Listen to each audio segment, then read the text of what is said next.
Hello, everybody, and welcome back to the second shelf and to the Women's Prize for Fiction 2021. Yes, indeed. The long list was announced a couple of days ago, and I thought I make a reaction video, not a live one, obviously, because I know the long list. But I looked at the list and I have thoughts and feelings, but mainly thoughts. I will leave a link to other reaction videos in the comment section, and not in the comment section because that's your section, no, in the description box.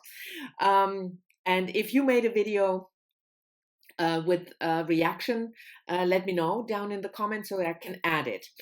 And I will also have a list of all the 16 books that are longlisted in author alphabetical order. So no preferences there. So you can look at the whole list because I'm not going to go book by book. I want to talk and discuss more about some general things that just baffled me a little bit. Okay, let's just start. Take a deep breath. I'm talking to myself now. And start. Okay, let's start with some general remarks about the list, because as you can probably see from my face, the list kind of baffled me. I mean, and by that I don't mean that I don't agree with certain choices. I never agree with the judges. I mean, come on, I have my own opinion, so I never agree with judges. That's nothing new or, baffling for me.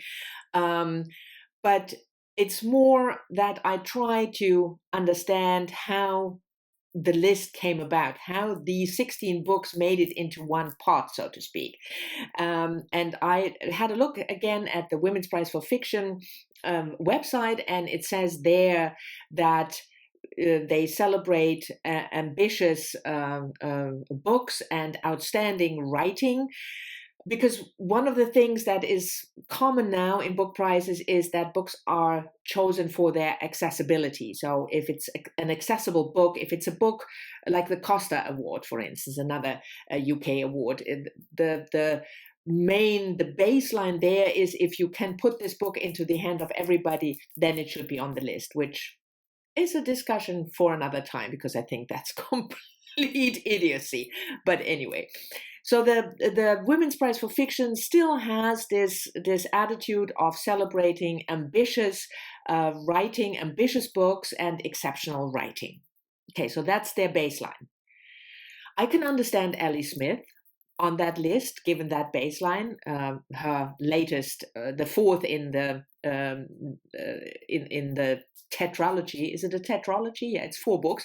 The seasonal about summer, where she kind of pulls the other 3 together, focusing on a little bit of a dysfunctional family where the mother and the children live next to the ex-husband, but they are still divorced, focusing on the siblings, the 2 children, but also pulling in art and the current affairs, topics of politics into the book and tying it all together with the 3 previous books. So I can certainly understand Ellie Smith being on the list, and she won the Women's Prize before.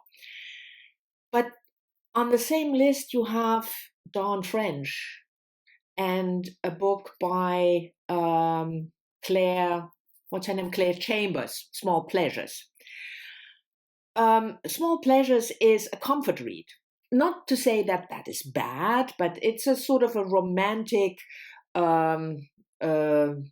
not a romance. I wouldn't call it a romance, but certainly a comforting romantic story about a journalist living with her mother, not being really, she's in her 40s or 50s already, and it's not really going well. And then she gets this weird story. She works for a local paper in the suburbs of London where she lives. And then she gets this weird story of a woman, Gretchen, who claims that her daughter has been a virgin birth. And there's also a husband, and then, the romance. That's a comfort read. That is really, in no way can you compare these 2 books, which one is better, because they are in different universes, so to speak. And the same for Dawn French, who is a British comedian. I love her comedies, and she also writes books now, obviously. And this one is about, it's a more of a mystery thriller. I wouldn't call it a comfort read, because it's about a stillbirth and the kidnapping of a baby. And the thriller element is very prominent in this book. But I mean, it's like I said, it's a book in a different universe. You can compare maybe the Claire Chambers and the Dawn French, but you can't possibly compare either of them to, for instance, Ellie Smith or Claire Fuller, who is also on the list with her latest book, Unsettled Ground, which is about two siblings who are in their early 50s, and they have lived a different life and were kind of outsiders for their whole life. And they live in a remote location with their mother Dot, and then the mother dies, and plot ensues from there. Now, I love Claire Fuller's work. I think she's inventive, and she has a great storytelling mind. But again, you can compare Claire Fuller maybe to Ellie Smith, but yeah, it's not.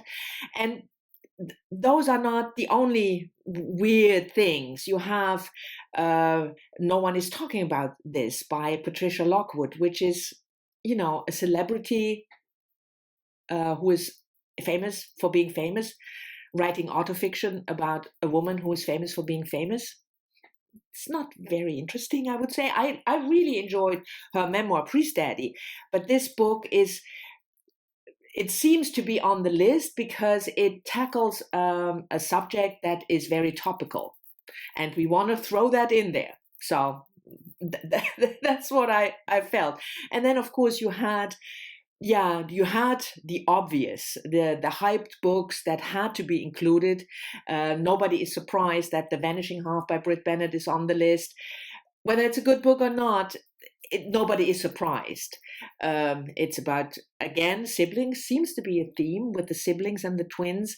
And it's, in fact, a rehash of Nella Larsen's Passing, about two women, in this case sisters, one very light skin deciding to live as white and marry a white guy, and one with darker skin living in the black community and marrying a black man.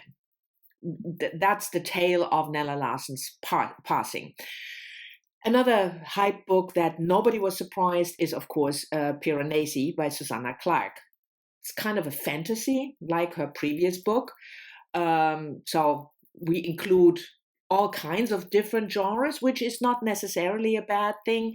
But again, it's difficult to compare Piranesi, where you have this man living in this really strange house, and there is also somebody else living there, the other, which is a real fantasy universe, a fantastical universe, to compare this book in terms of quality. Which one is the better book, this one or a mystery about a stillbirth and a kidnapped child? It's weird. Another that had to be on the list, of course, was Yagazi's new book, Transcendent Kingdom, about a neuroscientist who has to struggle taking care of her suicidal mother after the brother was killed because he was a drug abuser after an injury as a doing sports in high school or college, and the father is dead as well. And then it's about neuroscience, and the setting is they are descendant from people from Ghana. So it's not a follow-up on her homegoing, but it tackles living in this society now and mother-daughter. And that was a hype book, so no doubt why this is on the list. Another mother-daughter seems to be also a theme, mother-daughter, is, of course, Burnt Sugar by Avni Doshi. Also a debut novel that was, Avni Doshi is from India, and this one is about a mother who used to be quite wild and joined a cult, and the daughter, who now, many, many years later, has to take care of the mother who has signs of early onset dementia, even though they don't like each other very much. I enjoyed this book. I thought it was quite well done for a debut. But had I put it on the list? I don't know. But that's not the question here. There are two more books that I want to mention in the category kind of, nobody is really surprised that they're on it. Nobody really knows whether they should be on it, whether they fulfill the requirements that the Women's Prize set for themselves. Exceptional writing, ambitious books. But never mind, you have to include some millennial writing now, don't you? And the first one is, they're both debuts. And the first one is Luster by Raven Leilani, about a young woman falling in love with a married guy in New Jersey. And the other one, also a debut, is by Irish author Nisha. I hope I say that correctly, that Irish name. Nisha, I think it's Nisha. Nish Dolan, Exciting Times, about a young Black woman falling in love with a rich guy in Hong Kong. Millennial fiction. It's not my thing, but that's a discussion again for a different day. But I don't think people are very surprised that we always include debuts, even though I've said that many times before. I think it's, of course, nice for the debut author, but in the end, it's not possible with very, very few and very rare exceptions to write your first book that is as good as the fifth book of a really experienced writer. It's just not possible. So you include them on the list, to sort of give them a boost, and that's okay. But I would be very surprised if any of the debut books won. I would win. Maybe they make it on the short list, but we'll see about that. Oh, and I think I forgot to mention that there is a second comfort read. So Claire Chambers was the first, and the other one, I have to look that up that I get the title right, Nothing But Blue Sky by Kathleen McMahon, another Irish writer. Again, a comfort read. There's no such thing as a perfect marriage, and you don't really know your spouse, and once she dies, you have to find a life, and you will probably discover secrets about your wife. Nice, but again, very difficult to compare this book with a book like Piranesi. They are, again, in different universes, which seems to be the theme. The multiverse seems to be the theme of this book prize. There are two more debuts that I want to briefly mention. They're not really falling in the category hyped quite yet, because they are both 2021 releases, so it's only not even mid-March, so it's difficult to be hyped after such a short time, but they are on the best way to be hyped. So I think they fall in that category that no one is really surprised that they have been included. And the first one is Detransition Baby by Tori Peters. I always have to look whether it's Peter or Peters. No, it's Peters. About a trans woman, Amy, who transitions back to being Ames, then fathers a child with his boss, Catherine, and that might be a way of rekindling the relationship with the ex-wife. What's her name? Reese. So a sort of threesome marriage with a child, but some people are trans and others are not. It sounds interesting. I haven't read it yet. Sean the Book Maniac was absolutely blown away. So that's already a good start for a book. And the other debut that is on the best way to being a hype book is How the One-Armed Sister Swept the Floor by Cherry Jones, an author from Barbados. And this one is a multi-generational tale that you could summarize. Bad things happen if you don't listen to your mother. One of the main characters is Lala, who married the wrong guy. It's about poverty and violence on an island, Baxter Island, and the clash between the population who actually lives there, who is from there, and the expat. Again, sounds interesting. There are only a few books left now that I haven't mentioned yet, and one of them is the book by Amanda Craig, who made it on the list, and I completely blanked on the title, so I have to look that up, which already tells you something of my relationship with Amanda Craig. The Golden Rule. Golden Rule by Amanda Craig. Amanda Craig is a South African author who caused some controversy because she was accused of being a TERF.